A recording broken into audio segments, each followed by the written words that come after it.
Welcome everybody to Linux Academy. My name is Terry, and over this course we will be covering all things Linux, introduction to installation and setup. So now that we've updated our system, installed some applications that we use, our chat client, our ability to web browse, we can now watch videos. Let's step back and do a little bit of administration talk. So one of the most common things that you'll have on a system is you have a system that's shared amongst family and friends, and you want to keep those settings separate. So in Windows, you would set up a user account with or without administrative privileges, so that the user account could keep the games and items that user may be using or documents that are being created separate from everybody else. So there's a couple of ways to do the same thing in Linux, in Ubuntu especially. Ubuntu makes it pretty easy. In fact, if you just go to System Settings, this is much like the control panel in Windows.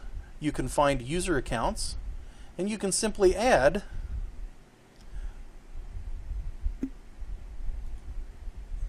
a user once you've unlocked the ability to do so, because the user that's installed, your user, the one you log in as, are the administrator, much like administrator account is on a Windows box.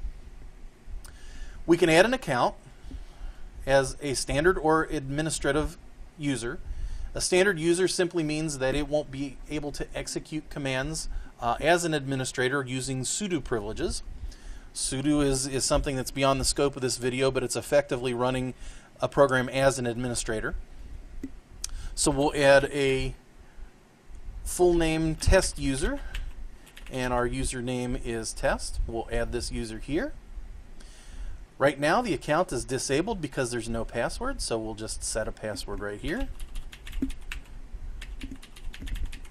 A really weak password,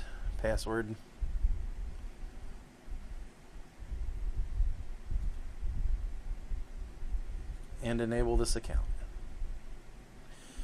So now this test user has been added to the system.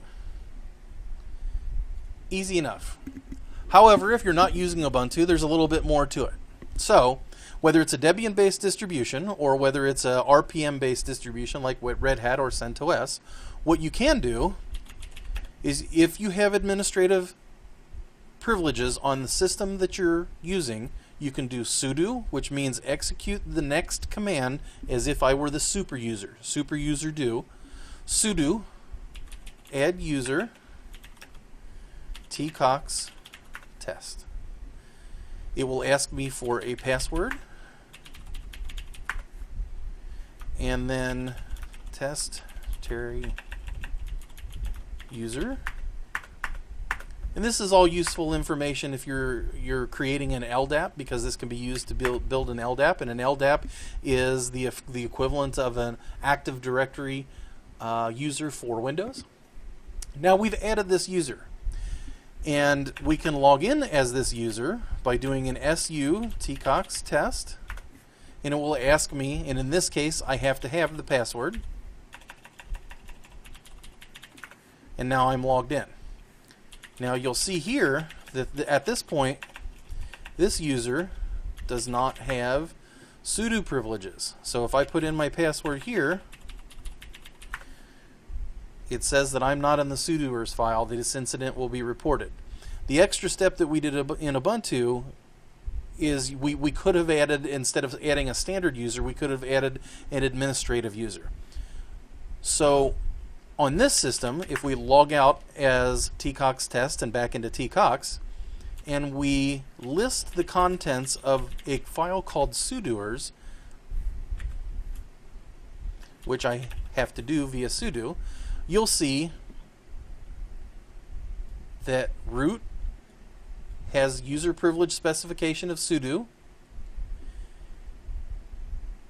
and the user that was created as part of the installation, tcox, which is a member of the admin group, which tcox is a member of. Now, if we edit the sudoers file,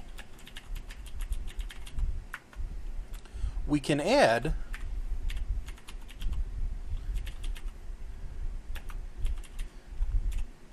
the tcox test user as a sudo user. So now, if we do su tcox test and we log in, and let's clear the screen, now we can do a sudo apt get update, enter in the user password, of course if I do it right, and you'll see the command will now succeed. So we've gone over that we can add users via the command line. We can create a user that we add to the etc sudoers file, which will make them a super user so that they can perform updates and install applications in privileged locations. And we've also used Ubuntu's system settings to create a user.